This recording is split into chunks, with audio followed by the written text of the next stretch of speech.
hi friends आपण माने कोन करचंती आसंतु आज कदली भजा छाणीबा आसंतु प्रथम कदली चोपा को काटी नेबा आ ताक काटिबा प्रथम आमे कदली को दीदी फाल करके काटी नेबा सब कदली को आ पानी रे पकी नेबा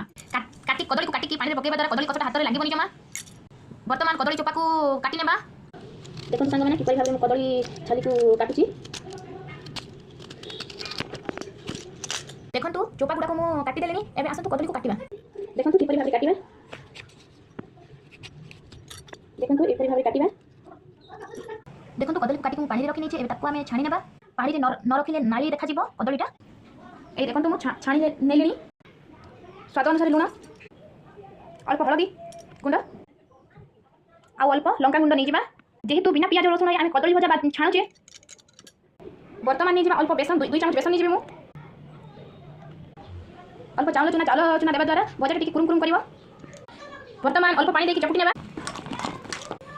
वर्तमान